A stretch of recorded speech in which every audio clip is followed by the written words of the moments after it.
माता सुदीक्षा जी महाराज, परम आदरणीय राजपिता रमेश जी हमारे बीच में इस समय मौजूद हैं और हम देख रहे हैं कि हमारे सेवा दल के उच्च अधिकारी आदरणीय विनोद बोरा जी, पूज्य सुखीजा जी, हमारे मिशन के प्रधान ने सतगुरु का स्वागत किया है। इस समय सतगुरु माता जी अपने पावन कर कमलों के द्वारा शिक्षा सविंदर हरदेव जी महाराज की और पूज्य राजपिता जी भी इसी प्रकार ये उद्घाटन में अपने शामिल हुए हैं और सब महात्मा अपना अपना स्थान लेते रहें, बहनें भी अपना अपना स्थान लेती रहें। पूरा पंडाल का जो वातावरण है इसको ऐसे सत्संग का अर्थ है कि जब हमारी लिव नकार से जुड़ती है लेते तो वो उस जगह पर कोई भी तंगी ना हो, इतनी बारीकी से महापुरुष सेवा करते हैं कि कोई कंकर पत्थर छोटे से छोटा भी रह ना जाए और किसी संत को ना चुक जाए। वो भाव फिर चाहे वो नहीं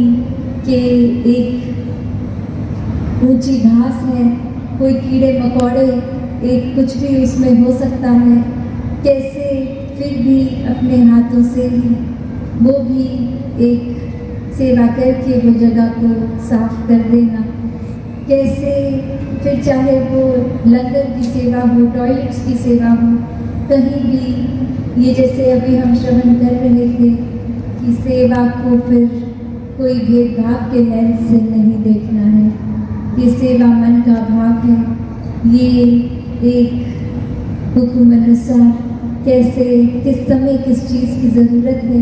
वहीं संगत भी सेवा दल भी उसी ओर लग पड़ते हैं कि ये एक करना है, इसको एक जिस तरह कहा गया, समझाया गया और उसमें भी ये हर पल भाव यही कि ये कोई आयोजन तक बात नहीं है। जब समागम में होना है तो हर एक ने ऐसे कोई संदेश देने हैं जो हमारे ही जीवन को बेहतर करेंगे। तो कैसे ये चाहे वो दिन तो कुछ लिमिटेड ही हैं संगत के समागम के, पर ये तैयारी महीनों पहले और उससे भी पहले घरों से भी सबके निकलने से पहले ये मनु के भाव आ जाते हैं कि अब चाहे ये घरों की कामकाजों की रिस्पॉन्सिबिलिटीज़ तो निभानी ही हैं, तो कैसे टाइम को भी मैनेज किया जाए। अक्सर कुछ महापुरुष तो सिर्फ समागम की सेवा के लिए ही पहुंच पाते हैं, समागम तक तो पहुंच भी नहीं पाते, या फिर मनों में भाव आते हैं कि हमने सेवा कर ली थी, आप जाके बाकी सदस्य परिवार के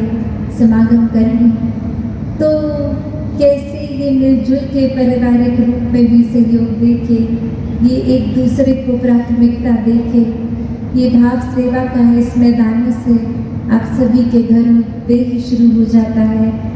तो दातार कृपा करे ये भाव बरकरार रहे। ये एक चाव, एक खुशी जो अभी से समागम तक है, वो समागम के बाद से लेके अगली सेवाओं तक, अगले समागम तक भी रहे, क्योंकि ये कोई एक छोटी ड्यूरेशन के भाव नहीं, ये भक्तों के भाव है, हर समय के भाव है, 24 घंटों का आनंद है, खुशी है। और ये जो